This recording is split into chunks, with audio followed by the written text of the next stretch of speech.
Moving Wisconsin forward, one joke at a time, this is Kristen Bry with As Goes Wisconsin. Yada, yada, yada. Hello, Wisconsin! Earlier this week, we had a quiz on college rallying cries. So, Jane, when I say OH, what do you say? IO. There, she got it. And I will never say that again because all of my Ohio State Buckeye fans, it is so obnoxious when they do that. But today, did you know they tried to... we celebrate Ohio and what they did last night. Go ahead, Greg. They tried to trademark the word "the." Did they really? So of course they did. The Ohio State University. The Ohio State University. Sorry. But yes, indeed. OHIO, their vote yesterday kept the door open to codify abortion protections for them this fall and protect their own direct democracy. And so a big hats off to our Midwest comrades in Ohio. And so if you've not been following this story, it's an interesting one. And my question to you, regardless, I guess, of where you stand on the abortion issue, I think it's pretty much undeniable that this is not popular. Abortion bans and abortion restrictions, even in very red states, very not popular. You heard it here first. Yeah, right. And that is fact, right? That you want to debate when life begins, like we can do that, but we're not going to agree. What we can agree on is we've now had 6 direct referendums in 6 different states where it was not gerrymandering couldn't affect it, state officials couldn't affect it, the courts couldn't affect it. But when people went to the polls and said, we want reproductive rights, we want access to healthcare, we want access to abortion as healthcare. And yet, instead of listening, you can see my hand motions. I wish you could watch the live stream, people, right now. They being anti-abortion GOP elected officials, their answer is not, instead of to listen and to understand that this is not what they do, or they are not on the right side of the popular vote on this, instead try to do what they tried to do in Ohio, which is move the goalpost. Yeah, well, just go around the voters. And my question is, how many L's do they have to take before they drop this? 844-967-2789. That's 844-96. Party. Thoughts, Jane Matnair, Greg Bach? I'll let Jane speak first. They can't. They are the literal embodiment of the dog that caught the car. They've been running on this for 40 years, 50 years. We're the party of life. And now they got their wish, and Roe has been overturned. And I think it's becoming clear as well that the issue needs to go back to states' rights, because that's what this is about. That's all bull. Well, and it's interesting because that was the celebration, right? Anti-abortion groups celebrated the end of Roe for returning decisions on abortion laws back to the people. Right. But it turns out they aren't too thrilled about the prospect of statewide elections, which again and again and again now has proven that the voters don't want this. And so when you return it to the states and not the state legislators and the lawmakers or the courts, but the actual people, Kansas, Kentucky, Montana, right, Ohio, and now Missouri Republicans are also pushing the same rules change as Ohio for there, because they also have direct referendum.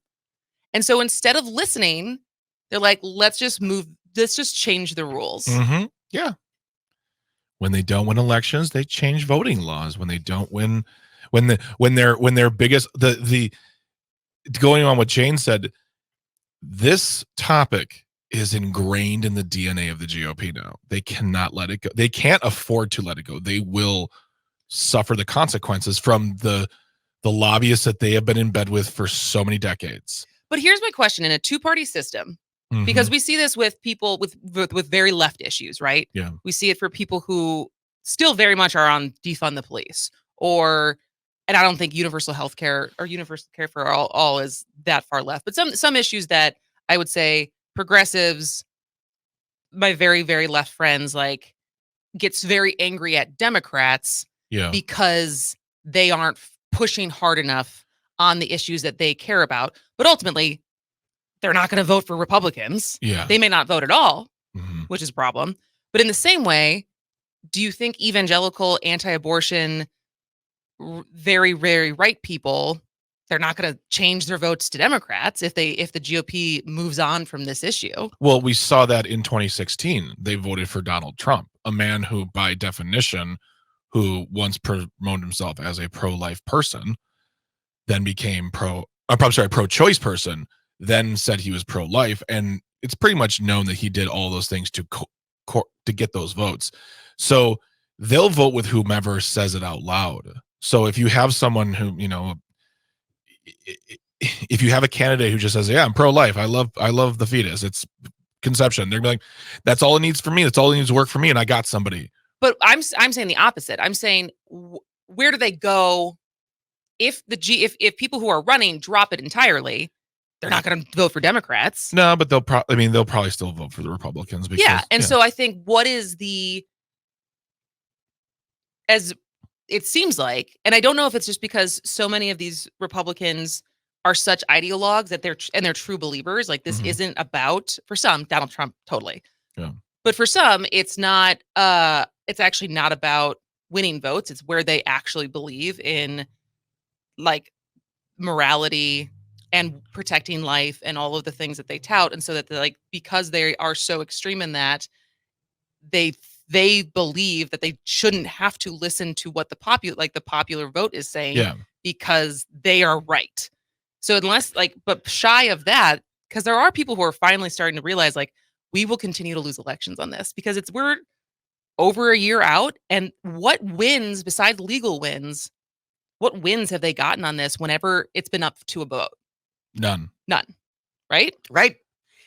But yet again, they're going to stick their fingers in their ears and do what they want. And with the gerrymander still in place in so many places, we've seen it with our own legislature. Our own Republican legislature doesn't respond to what the vast majority of Wisconsin residents want because they don't have to. Nope, they do not have to. And they know better. And it's also Robin Voss's money. 844-967-2789. You can always check in, call, and or text from the 262. Some Republicans will never let go of the abortion issue, regardless of how many losses this gives to them politically. Some of them are so convinced about the issue, it is impossible for them to move on. But here's the question I have. First of all, it's not Robin Voss. It's the Popcorn King. Show the man respect, all right? Oh, I'm sorry. Good Lord, woman. Speaker Popcorn King. Oh, shout out to Bill from Economy. Yes. we love you, Bill. Here's the thing is, and this can be said about any topic that a politician has to deal with, but when you talk about things like abortion, access, guns, I want to know, specifically with abortion, how many of these old dudes really care that much about abortion? Because we see it happen, like the congressman who knocks up his mistress and then pays for an abortion. Like, they don't really care that much. They only care in as much because it's going to get them votes, and and it's easy to do too. I mean, like with guns, it's easy to say, yes, everyone should have guns. All right, I don't have to talk about that anymore. I don't have to talk about nuance. I don't have to talk about the details within. I can just say this one thing and then I can move on to other things. I don't think these politicians care that much about abortion rights. I think it's probably a mixed bag. I mean, yes, of course. I'm sure there are some crazy people out there who are like, they got no office because they somehow failed upwards. But the popular ones, the people who are like really running the party, I don't think Mitch McConnell cares. I actually don't know if Robin Voss actually cares, but I think Andre Jacques does. Yeah. Like, when you look at the gamut, like, I think there are some very uber religious people who very much do believe. Mm-hmm. And then I think there are some who are politicians who are, this is our party line. Yeah. 844-967-2789, 844-96 party. Tom from LA. Good morning, Tom. What do you think? Good morning. First off, we the people ultimately are the government, and we must never forget that. Second, the Republicans in power are the Antichrist party. So I want to throw that out there. Getting spicy quick, and Tom. I wanted to say, absolutely, they are. I mean, they don't do anything Christ said. So I'm really tired of them actually stealing that word and making it into something that it is not. And then the other thing is on this women's right to choose issue. I'd really appreciate it if we on the, I call it the FDR Democrats, if we could actually start calling this a woman's right to choose or the government's right to choose, because nobody is pro-abortion. I don't know anybody that's pro-abortion or abortion rights. It's about women, and it's about women making a choice versus the government making the choice. And I don't want government involved in a woman's right to choose. It's between her and her partner and their doctor. And the thing is, there's a lot of women, 80%, 90%, but you're an example, Kristen. You're actually going to have a child. Mm-hmm. So that was your choice. But the thing is, it wasn't like, oh my God, it's the media does it all over the place. They either call them pro-life or they call them, what's the opposite of pro-life? Pro-death. They're the pro-death party. If you're going to be pro-life, you have to be pro-life in all circumstances. So the thing is, I really want us to get this wording correct, because it is about a woman's right to choose or the government's right to choose. Now, if you're a person that wants government and a bunch of men in government choosing for a woman what to do with her body, whether that's to actually have a child or not, terminate a pregnancy or not, that's up to the woman. But it's not a pro-abortion stance or a anti-abortion stance. Yes. Words matter, and that is a very good point, Tom. Thank you, as always, for the call. If you have thoughts on this topic, give us a call, 844-967-2789. That's 844-96-PARTY. We will keep this topic going of Ohio and their vote last night and what it means for November and 2024. This is As Goes Wisconsin.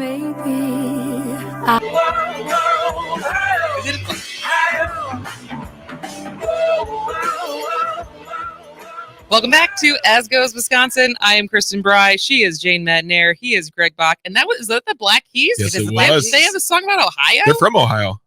Yeah. I did not know that. That makes more sense. Yeah, it makes all the sense now. But you don't have to be from a state to celebrate sing about it. Yeah.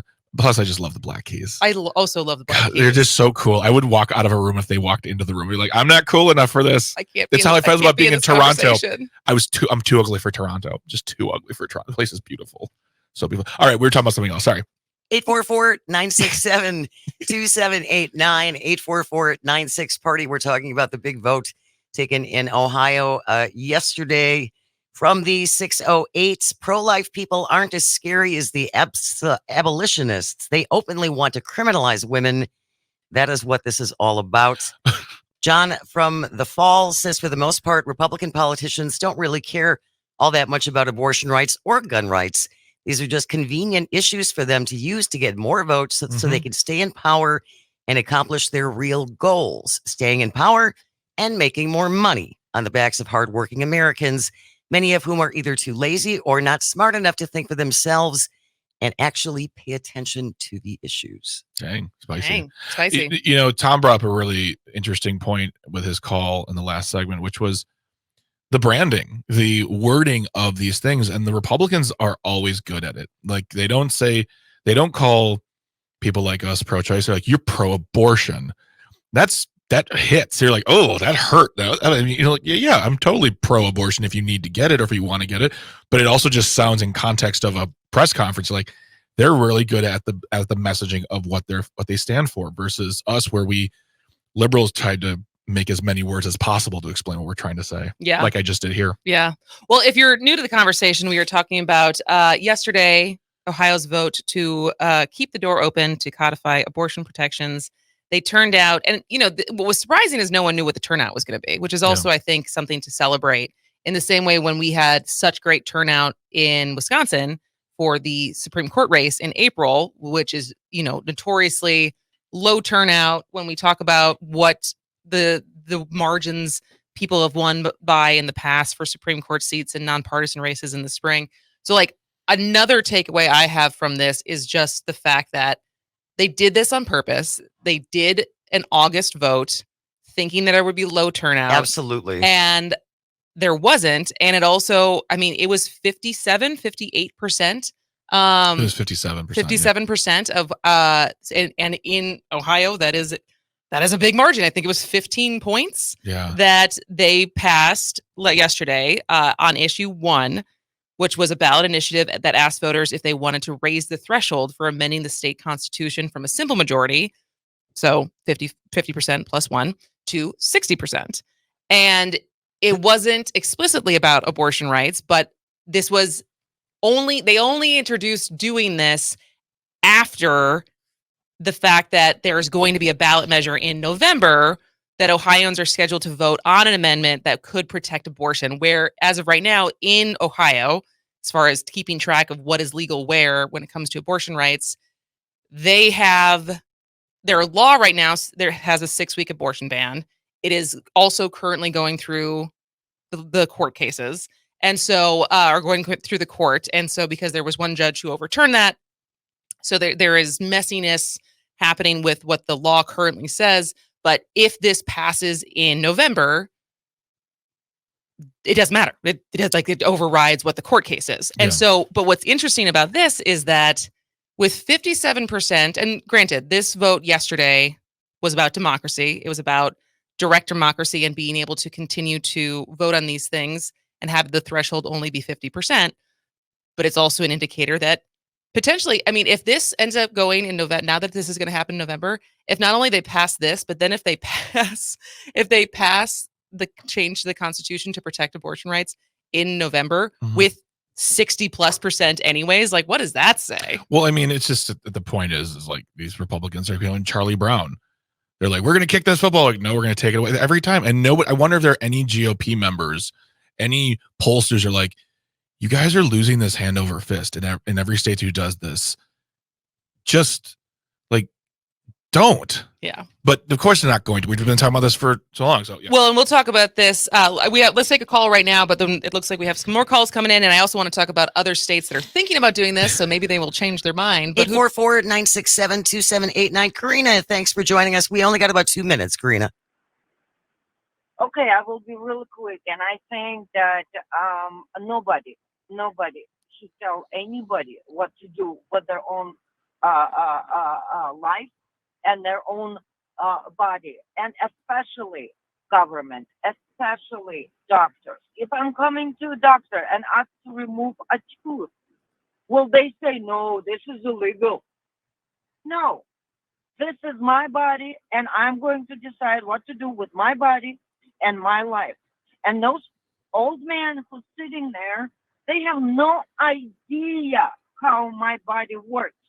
They introducing a camera I can swallow so they can figure it out whether I'm pregnant or not even knowing that my stomach doesn't connect to my uterus. So please, for crying out loud, leave it alone to a female. Who was that again? Was that someone in Ohio? I will look that up. But Karina, you're absolutely right about that. That he thought, you could swallow something. You could swallow a camera because it's going to show whether or not you're pregnant, even though your uterus is not connected to your stomach. Sometimes as a man, I feel so dumb by proxy. So dumb by proxy. Thanks, Karina, for calling. Thanks for the call, Karina. I forgot let's look at the break who that was, but I remember when it was like, excuse me, what? Let me guess. He was in his 60s or 70s. All right. When we come back, we will take your calls. We will read your texts. And also we will run through the other states that are considering changing the goalposts, but maybe this will change their mind. Maybe not. It won't. Maybe not. But love to hear from you. 844-967-2789. This is As Goes Wisconsin. We'll be right back. Well, welcome back to As Goes Wisconsin. I'm Kristen Bry. She is Jane Madnair. He is Greg Bach. And we are talking about the vote from last night in Ohio on issue 1 and the overwhelming turnout for early voting, for day of voting, in response to vote no, that no, we do not want to change our threshold to change our ability to change the Constitution from 50 to 60%. And thus setting themselves up to probably won't know till November, to protect abortion rights, because that is a ballot measure that is up for Ohioans in November. So The there we go. So people did have you, spoken. Jane, did you figure out who was it that thought you could just swallow a camera and you Yes. could find out if you're pregnant or not? Yes, ladies and gentlemen, meet State Representative Vito Barbieri, I'm sorry. Did he just walk off the set of Welcome Back, Cotter? who asked if a person could swallow a tiny camera so a doctor could conduct a remote gynecological examination about the safety of telemedicine abortion. For the record, and this is from salon.com, swallowed objects don't actually end up in the uterus. No, they do end up in your colon. This is very weird. We found a baby in your colon. I want to know. There's something Is about that this. viable? Is that viable? I would say that There's some poops sometimes that are the size of babies. Okay. Sorry, I had to. I would say Vito Barbieri is not viable. But the point is, the telemedicine, does he think that abortions, I'm confused by the sentence. Does he think like they can give abortions over the computer? No, I think it's more about checking to see if she's pregnant. By having Now her I feel as swallow dumb a as camera. Vito Barbieri. Wow. Yeah. I forgot that human existed until right this moment. Thanks, Karina. But it's interesting because I just in succession of how many states have been able, in Wisconsin, unfortunately, we cannot do this because we do not have direct referendum unless it's been passed 2 times or in 2 different sessions by the legislature, like it was this year for the change to our constitution with bail. So if you'll remember back earlier this year, there was multiple statewide referendums. 2 were binding, 1 was not. The 2 that were binding that had to deal with bail were only up to a vote because they had passed twice in the legislature. So that's the only way that in Wisconsin we get to have direct democracy, right? In other states, that is not the case. You get enough signatures, you can get it on the ballot. California is very famous for this, and they get it all the time. And, there's arguments, I think, for some people on whether it's a good thing or a bad thing, because it's just another way for a lot of money to be involved. Because if you'll remember, if you knew, maybe not surprised by this fact, but guess who was a huge funder of trying to get issue 1 passed in Ohio? Is his name Dick? His name is Dick. Huh. Last name Uline. Yeah. The guy who Lives in Illinois. Lives in Illinois, spends a lot of money on Wisconsin politics, and apparently now Ohio politics as well. And I have to say, I thought it was just hilarious because I can't remember which Ohio representative was screaming about all this outside money coming in to defeat this, this issue. This is terrible. And then we have, of course, Dick Uline, who is funding it. Well, and there was a lot of DC money. There was other groups that were funding to vote no on it. Like the first time I think I heard about this, Crooked Media, Pod Save America, the different podcasts I listened to, they were advocating like vote no. And so but this is the world we live in now, right? Yeah. Like there is money on both sides. There is outside money that's going to influence our Supreme Court races, ballot initiatives in Ohio. Like this is the world that we live in until we actually have campaign finance reform. But what's interesting, so other conservative-led states have been looking to take a page from Ohio's playbook and raise the barrier for voter-led initiatives, including Florida. Florida Republicans have weighed raising the state's threshold for constitutional amendments from 60 to 2/3 majority. Missouri GOP lawmakers failed to raise the state's threshold to 57% in the waning days of their last legislative session. Arkansas, Idaho, North Dakota, and Oklahoma also considered plans to raise fees, increase the number of signatures needed to get on the ballot, and impose other hurdles limiting voters' power to override abortion restrictions. And Republican lawmakers have made similar efforts to toughen standards for ballot initiatives after voters in several red states opted into Obamacare's Medicaid expansion. And so again, instead of listening to the people, the choice becomes, let's just change the rules. And why are we putting up with this?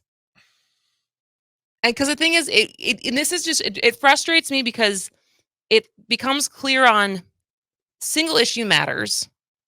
Things are so much more gray when you actually talk to people, right? Yeah. And where people land, even if they identify as a Republican, but there's certain issues that they care about more. Same thing as a Democrat, there's certain issues that they care about more. And when you go issue by issue, there's more nuance in that. But then when it comes to having a two-party system and the way that things are set up, you vote, so many people just vote party lines. So it's like, to a certain extent, we have to own it, right? In so many ways, keep putting people in positions where their goal is just to stay in power, so much so that they will take away part of your right to vote.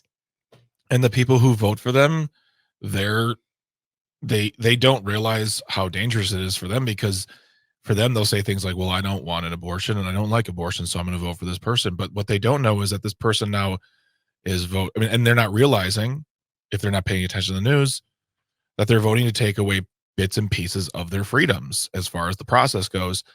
And that is what we reap when we sow these things, reverse that. But like, it's so frustrating, because you just want to say, like, look, you sit here with your freedom t-shirt on, with Don't tread on me, your American flag bumper stickers, and your all this stuff. But the people that you vote for are actively trying to take away your freedoms. But they'll say things like, but these are the things I agree with, so I'm fine with it. Well, that's fine for at this now. point. And then what happens next? And then what happens next? And then what happens next? Until you're pushed into a corner. Well, it's arguably what happened with abortion, right? Like, there was a lot of Republican women who had no problem voting for Trump, voting the way that they've voted for a long time, until Roe got overturned.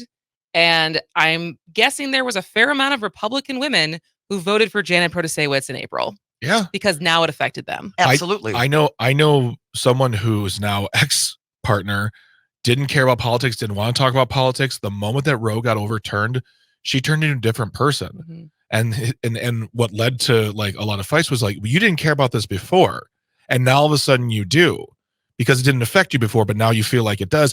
Like, that's the thing, is they push you into a corner, and I don't want to say we've got them on our side, but it just feels like, why don't you get there before this has to happen? Before the threat happens, at least. See that this is what's coming on the horizon, because this is what's been happening state by state by state. But I don't know. 844-967-2789, 844-96-PARTY. Cindy from Appleton. Good morning, Cindy. What do you think?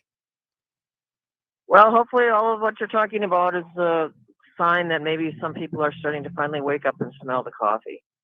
Because like you say, what affects one affects us all. And when it comes to abortion, a lot of men don't really understand this affects them as well. It takes two people to make a baby. So, it's not just affecting a woman.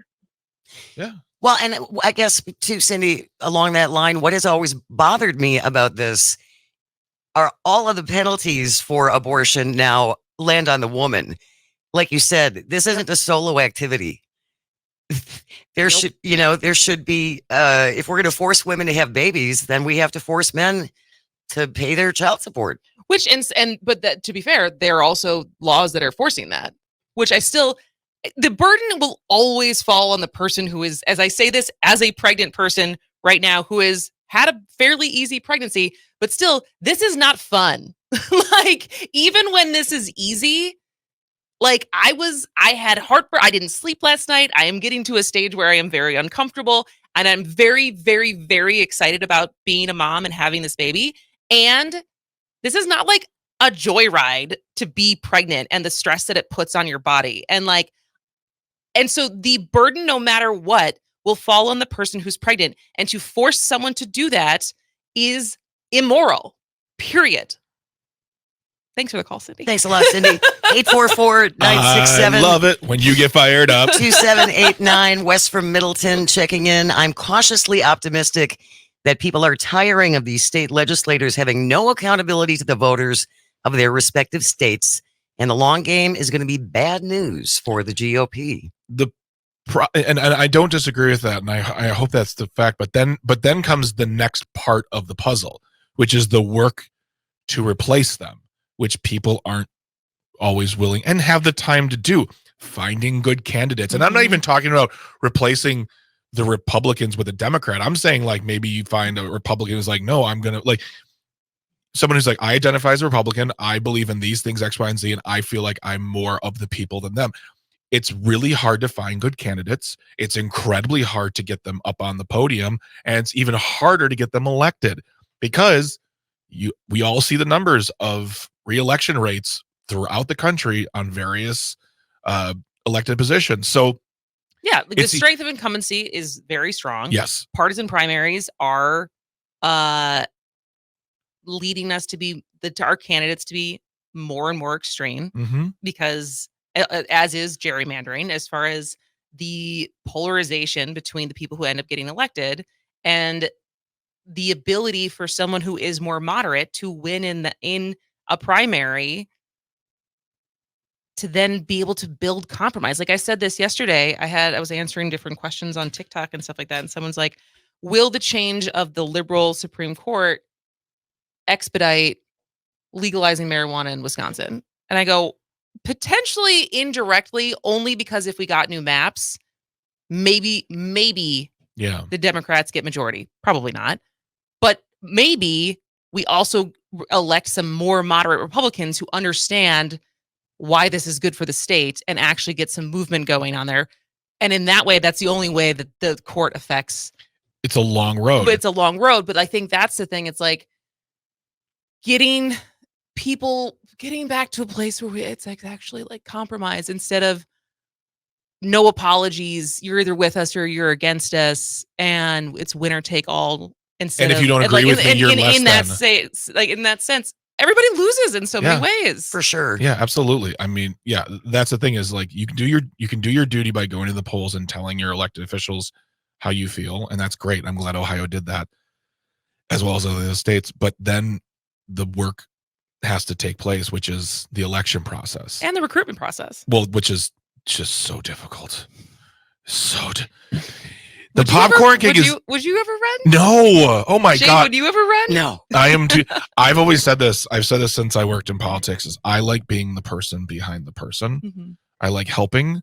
I don't want to be the person who has to feign excitement and shake hands and act like I'm happy to be there. Because you hate small talk. I hate small talk.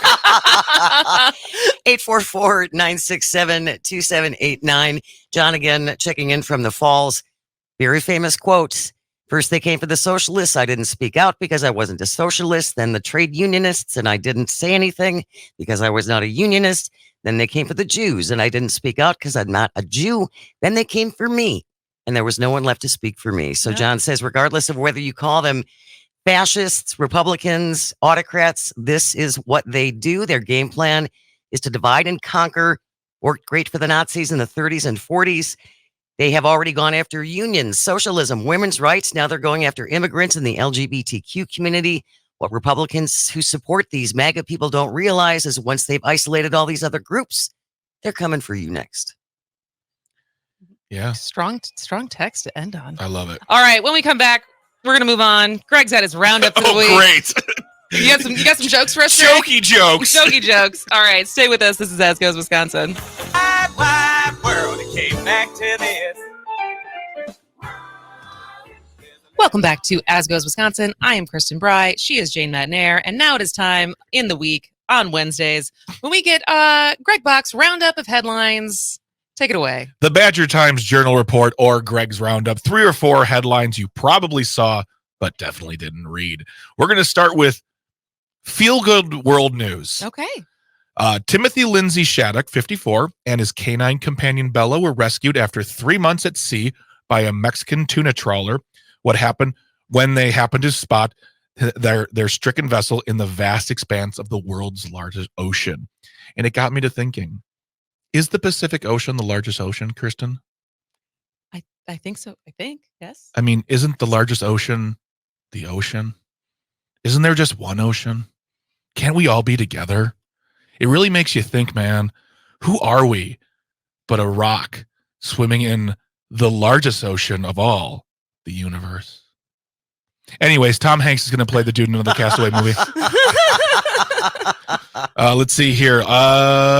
Florida news. Oh, great. Florida news. Tampa Mayor Jane Castor made a big catch while fishing the Florida Keys with family late last month, spotting and hauling in a package containing 70 pounds of cocaine.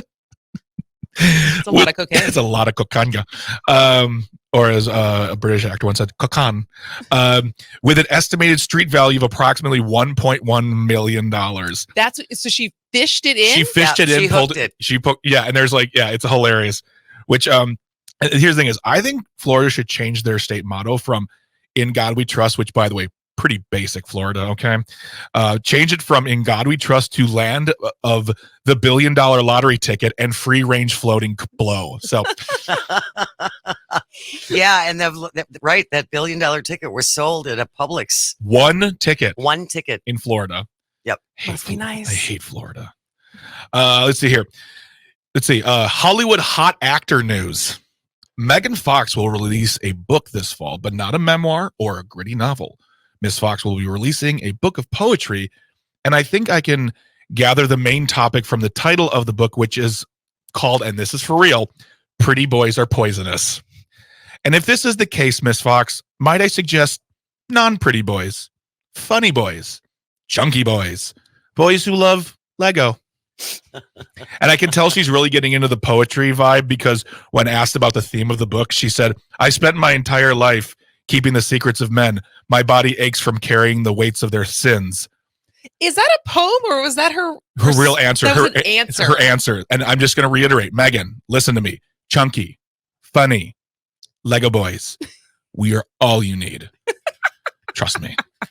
Stay away from the pretty poisonous ones. Seriously. Pretty boys are poisonous. We'll and eat boring, usually. We'll eat your leftovers. We'll cuddle you good. You will never be bereft of a foot rub.